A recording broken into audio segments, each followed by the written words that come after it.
ఈ భారతదేశంలోనే రాజకీయ చరిత్రలో జగన్మోహన్ రెడ్డి లాంటి అబద్ధాల కోరిని మీరెవరు చూడలేరు. ఎందుకంటే కార్యకర్తల యొక్క మనోధైర్యం కోల్పోకుండా ఉండటానికి గాను 175కి 175 అంటాం కాదు కదా! అతనికి 25 సీట్లు గాని వస్తే మగాడు.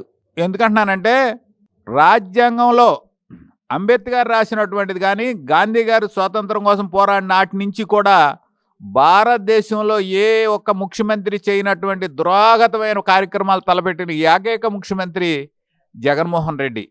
కనుక జగన్మోహన్ రెడ్డి నా ఎస్టీలు, నా బీసీలు, నా మైనార్టీలు అంటూ 12,918 పంచాయతీలు ఉంటే అందుట్లో దరిదాపుగా 10,000 మంది మైనార్టీ జాతులకు చెందినటువంటి సర్పంచులు ఉన్నారు. ఆ బీసీలు, ఆ మైనార్టీలు అతనికి కళ్ళ కాపాడలేదా ఏంటి అనేది మనకి ముఖ్యమైన అంశం. రెండోది 3,50,00,000 మంది పల్లెల్లో నివసిస్తున్నారు. ఇలాంటి ఇంతమంది నివసించేటువంటి సంబంధించినటువంటి ఇతనిచ్చే డబ్బులు కూడా కాదు, కేంద్ర ప్రభుత్వం ఇచ్చేటువంటి 15-14 ఆర్థిక సంఘం డబ్బుల్ని నువ్వు ఏ విధంగా వాడుకుంటున్నావు, ఏ విధంగా పంచాయతీకి కరెంటు బిల్లులు కట్టావు, కరెంటు బిల్లులు కట్టినప్పుడు పలాని పంచాయతీకి ఇంత బిల్లు వచ్చింది, పలాని దానికి ఇంత ఖర్చు అయింది అని ఎక్కడైనా కరెంటు మీటర్లకు కానీ కరెంటు బిల్లులు కానీ ఏ పంచాయతీకి ఇచ్చిన దాఖలాలు లేవు. కనుక పంచాయతీ డబ్బులు కూడా వేసినప్పుడు కూడా దానికి ఒక సిస్టమ్ ఉంది. బీసింగ్ ఇంత, నీళ్ళకింత, డ్రైనేజీ వ్యవస్థకింత, వీటన్నిటినీ ఖర్చు పెట్టమని ఒక రాజ్యాంగంలో పంచాయతీ వ్యవస్థ మీద పొందుపరచడం జరిగింది.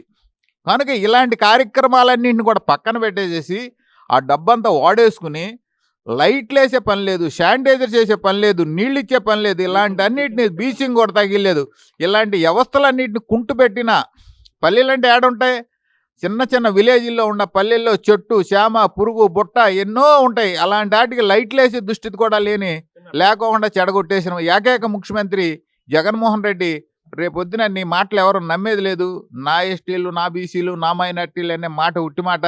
నువ్వు దుకాణం చదువుకుని తొందరగా వెళ్ళిపోవటానికి రెడీ అయిపో. నీకు దుకాణం చదివేశారు, జనం అంతా కూడా చాలా సీరియస్గా ఉన్నారు. చిన్న మాట అడ్డం వస్తున్నాను మీకు. మొత్తం ఎన్ని పంచాయతీలు సార్ మన రాష్ట్రంలో మన జరిగిన 12,918 పంచాయతీలు. 12,918 పంచాయతీల్లో దగ్గరగా ఒక 7,000 జగన్మోహన్ రెడ్డి గెలిచి ఉంటాడు కదా. 80% ఉంటాయి అతనికి. నేను ఏమంటానంటే స్ట్రైట్ క్వశ్చన్, వాళ్ళందరి యొక్క మనస్తత్వం ఏంటి, వాళ్ళ ఆలోచన ఎలా ఉంది, ఇతను వస్తే మళ్ళీ మనకి ఏమైనా సమస్య అని అనుకుంటున్నారా? నేను ఏమంటానంటే వాళ్ళు మనుషులేగా, వాళ్ళు పంచాయతీ ప్రెసిడెంట్లే కదా.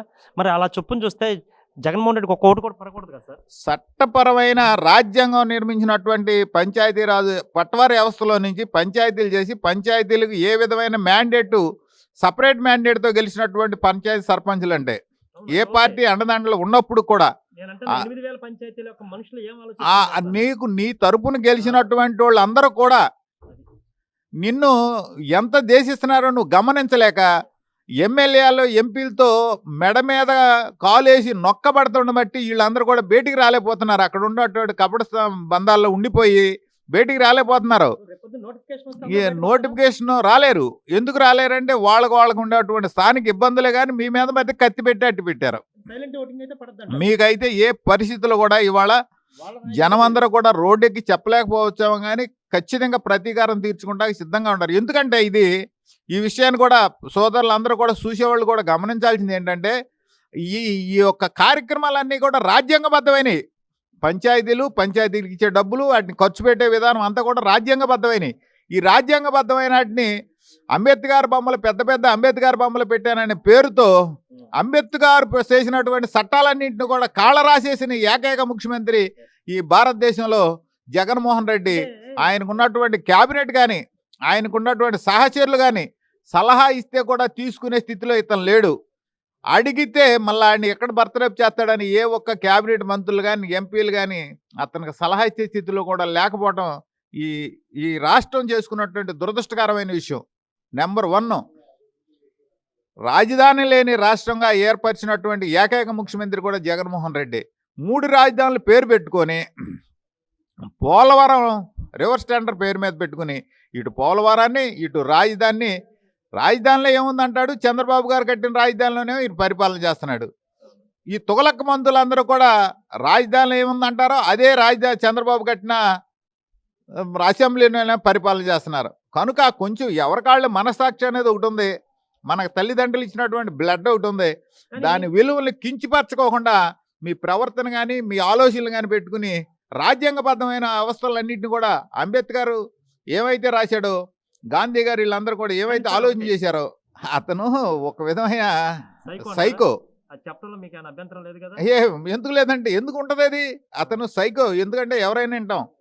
ఇంట్లో కనీసం అన్నదమ్ములు చెప్పిన వినపోయిన ఇంట్లో భార్య చెప్తే ఎవరో వింటాం. ఒకరు చెప్తే వినాలా? ఏదో అతను ఒకటి ఎవరు చెప్పిన మాట వింటాక ఏంటంటే పెద్ద అబద్ధాల కోరి. ఎవరు అది కాదు. పెత్తందారులు, ఎవరు పేదలండి? ఈ భారతదేశంలోనే ఇంతకంటే ఉన్న ముఖ్యమంత్రి అసలు ఎవరూ లేరు. అన్నీ సిటీల్లో మిడ్ సిటీల్లో ఆయన ఇళ్ళు ఆయన ఓటు పడతాం కదండి, వాళ్ళందరూ కూడా మనోభావాలు చంపుకుని మేము ఏమి చేయలేని స్థితిలో ఎమ్మెల్యేల కబడస్థానం బంధాల్లో ఉన్నారు వాళ్ళందరూ కూడా. దీన్ని ఓటమి అనేది అసలు అయిపోయింది, ఎప్పుడు అయిపోయింది. అది ఆయన కూడా తెలుసు, జగన్మోహన్ రెడ్డి గారికి కూడా తెలుసు. మరి సిద్ధమని ఏరే స్టేట్ చూసుకుంటున్నారు, ఏ స్టేట్కి వెళ్ళిపోయి దాక్కోవాలని, అంతేగాని ఎక్కడా లేదు అసలు. సిద్ధం సిద్ధం లేదు, బద్దం లేదు. మేము కూడా అనుకుంటున్నాం మా సిద్ధం అని. మేము కూడా పంచాయతీ సర్పంచులు రాజేంద్ర ప్రసాద్ గారు బ్యాన్ పెట్టి అన్ని హైవే రోడ్ల మీద పంచాయతీ సర్పంచులందరూ జగన్మోహన్ రెడ్డి ఓడించడానికి సిద్ధమని మేము కూడా రెడీ అయిపోయాం. ఒకే గుర్తు తమ్ముడు, రాజ్యాంగబద్ధమైన దానికంటే ఇసుక కృష్ణా జిల్లాలో 1800 రూపాయలకి ఇసుక ఇస్తే ఇళ్ళు కట్టుకునే వాళ్ళకి ఈరోజు 6000 రూపాయలు అవుతుంది తమ్ముడు. అతను ఎన్ని బెనిఫిట్లు అంటారు. ఇసుక బ్రాందీ అన్నారు 80 రూపాయలు కొట్టరు, 150 రూపాయలు అయిపోయింది. ఇవన్నిటిని కూడా వ్యవస్థలన్నింటిని కూడా కుంటు పెట్టేశాడు. ఆయన వెళ్ళిపోతున్నాడు, ఓడిపోతున్నాడు, ఇంటికి వెళ్ళిపోతాడు. సర్పంచులకి ఏం సలహా ఇవ్వదలుచుకున్నారు సార్? మీరు అందరూ ఇప్పటికైనా రేపు ఈ 2 సంవత్సరాలైనా పవిత్రంగా పంచాయతీలను పంచాయతీగా చూడాలంటే మీరందరూ కూడా అర్జెంటుగా అక్కడ ఉన్నటువంటి ఎమ్మెల్యేలకి ఘాటు సమాధానం చెప్పి, పార్టీలు మారచ్చు మారకపోవచ్చు, మాకైతే ఈ పరిపాలన నచ్చలేదని మంచి నిర్ణయం తీసుకోవాల్సిన అవసరం ప్రతి సర్పంచ్ మీద, ప్రతి వైస్ సర్పంచ్ మీద, ప్రతి పాలక వర్గం మీద, ఒక జడ్పీటీసీలు, ఎంపీటీసీలు, ఎంపీపీలు, స్థానిక సంఘాలకు సంబంధించినటువంటి ప్రజాప్రతినిధులందరూ కూడా బ్రహ్మాండమైన నిర్ణయం తీసుకుని మీరందరూ కూడా ఇలాంటి సైకో ముఖ్యమంత్రికి బుద్ధి చెప్పే విధంగా స్థానిక సంఘాలకు సంబంధించినటువంటి నాయకులందరికీ నేను ప్రత్యేకంగా ధన్యవాదాలు చెప్పుకుంటూ మీకు ఈ కార్యక్రమాన్ని ఇచ్చేయాల్సి వస్తుంది.